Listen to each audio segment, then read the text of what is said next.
তাদের বিষয়গুলো একটা সমস্যায় ভোগে, সেটা হচ্ছে যে জ্ঞান আল্লাহর পক্ষ থেকে এসেছে এটা তারা বিশ্বাস করতে চায় না। জ্ঞান যে আল্লাহর পক্ষ থেকে এসেছে এটা তারা বিশ্বাস করতে চায় না। আমরা কোরআনে দেখছি আল্লাহ পাক বলছেন ওয়াল্লামা আদামাল আসমাআ কুল্লাহা, আল্লাহ পাক আদম আলাইহিস সালামকে সমস্ত নাম শিক্ষা দিয়েছেন। আদম আলাইহিস সালাম জানতেন না? জানতেন না। ওয়াল্লামাল ইনসানা মা লাম ইয়ালাম, মানুষকে সেই জ্ঞান শিক্ষা দিয়েছেন যা মানুষ জানতো না। আদম তুমি বলে দাও নামগুলো কি, তিনি বলে দিলেন। মালায়েকাদেরকে বললেন বলো নামগুলো কি, তিনি বলতে পারলেন না, তারা বলতে পারলেন না। লা ইলমা লানা ইল্লা মা আল্লামতানা, আমাদের সেই জ্ঞান নাই, যতটুকু আপনি শিখিয়েছেন অতটুকু জানি। তার মানে বুঝতে পারলাম জ্ঞান কার কাছ থেকে আসে? সূরা কাহফ পড়েন 29 নম্বর আয়াতে আল্লাহ পাক বলেছেন ওয়াকুলিল হাক্কু মির রাব্বিকুম, হক সত্য মিথ্যার মানদণ্ড কার পক্ষ থেকে আসে? ফালা তাকুনান্না মিনাল মুমতারিন, সূরা বাকারায় আছে, সন্দেহবাদীদের অন্তর্ভুক্ত হয়ো না। আল হাক্কু মির রাব্বিক। তো আমাদের সংজ্ঞা হচ্ছে জ্ঞান সত্য মিথ্যার মানদণ্ড, ন্যায় অন্যায়ের মানদণ্ড, ভালো মন্দের মানদণ্ড কার পক্ষ থেকে আসে? আল্লাহর পক্ষ থেকে আসে। এটা অবনত চিত্তে, বিনা যুক্তি, বিনা তর্ক, বিনা বিজ্ঞানে মেনে নেওয়ার নামই হচ্ছে ইসলাম। এখানে যুক্তি বিজ্ঞান দর্শন পরের সাবজেক্ট, আগে আত্মসমর্পণ, তার নাম ইসলাম। ইয ক্বালা লাহু রাব্বুহু আসলিম, যখন ইব্রাহিমকে তার রব বলেছিলেন, যখনই বলেছেন আত্মসমর্পণ করো, ক্বালা আসলামতু লিরাব্বিল আলামিন, তিনি সাথে সাথে বলেছেন আমি এই জগৎ সমূহের রবের কাছে আত্মসমর্পণ করলাম। ইব্রাহিম তোমার সন্তান এবং স্ত্রীকে রেখে আসো ওই মরুভূমিতে। ইব্রাহিম আলাইহিস সালাম বললেন না, কি জন্য রেখে আসবো, এটা তো সাইন্টিফিক না, কোন যুক্তিতে কোন দর্শনে রেখে আসবো, ওখানে পানি নাই মানুষ নাই, কি জন্য রেখে আসবো? ওই যে ইবলিস যেমন বলেছিল আমি কেন সেজদা করব, ও তো মাটির আমি তো আগুনের। ইব্রাহিম এটা বলেছেন? ইয ক্বালা লাহু রাব্বুহু আসলিম, আত্মসমর্পণ করো, বলেছেন আসলামতু, আমি আত্মসমর্পণ করলাম, এর নাম ইসলাম। আমি কি ইসলাম বোঝাতে পারছি ভাই?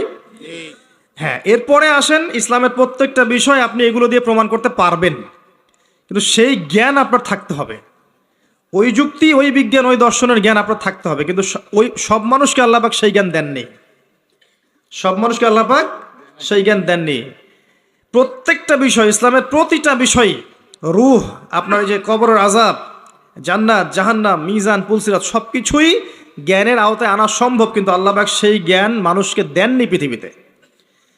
দিলে তো আর পরীক্ষা থাকতো না। কি জন্য এসেছেন এখানে? পরীক্ষা। মানে সব যদি চোখে দেখেন, আল্লাহকে চোখে দেখছেন, কে না নামাজ পড়বে, তাই না? এমন কেউ আছে নামাজ পড়তো না? এটাই তো পরীক্ষা, আল্লাহকে দেখবেন না তারপরেও আপনাকে নামাজ পড়তে হবে। কবর তো দেখেননি আযাব কেমন হয়, তারপরে ভয় রাখতে হবে, হ্যাঁ কবরের আযাব আছে।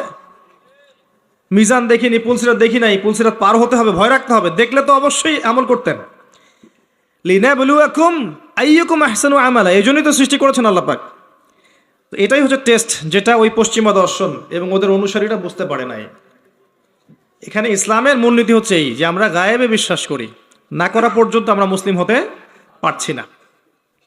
আল্লাহ পাক এবার আদম এবং হাওয়া আলাইহিস সালামকে সৃষ্টি করে জান্নাতে রেখে পরীক্ষা নিয়ে দুনিয়াতে পাঠিয়েছেন। দুনিয়াতে পাঠিয়ে আল্লাহ পাক একটা মূলনীতি দিয়েছেন, এটা ভালো করে বোঝেন। আল্লাহ পাক মূলনীতি দিয়ে পাঠিয়েছেন। সূরা বাকারা আয়াত নাম্বার 38-39, কুল নাহবিতু মিনহা জামিআ, আল্লাহ পাক বলছেন তোমরা এখন পৃথিবীতে নেমে যাও।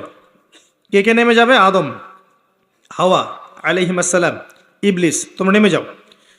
ফাইম্মা ইয়াতিয়ান্নাকুম মিন্নী হুদান, তোমাদের কাছে আমার পক্ষ থেকে হেদায়েত আসবে, মানে প্রত্যেক যুগে যুগে আমার পক্ষ থেকে হেদায়েত, মানে আসমানি কিতাব, নবী রাসূলগণ আসবে। ফামান তাবিআ হুদায়া, যারা আমার হেদায়েতকে মেনে চলবে, ফালা খাউফুন আলাইহিম ওয়ালা হুম ইয়াহজানুন, তাদের কোনো ভয় নাই, কোনো দুশ্চিন্তাও নাই। এই দুনিয়ার জীবনে হায়াত দেওয়া হবে 100, 200, 300, 500, 1000 বছর। আগে তো ছিল 1000 বছর, এখন না হয় আমাদের 100-র কম গড়াইও আর কি। তো এই সময়টুকুতে তোমাদের কাছে হেদায়েত আসবে, আসমানি কিতাব আসবে, নবী রসুলগণ আসবেন। যদি নবী রসুল না থাকেন, ওলামায়ে কেরামের মুখ থেকে হক শুনবে, আল্লাহ কিতাব থাকবে, হেদায়েত পৌঁছে যাবে।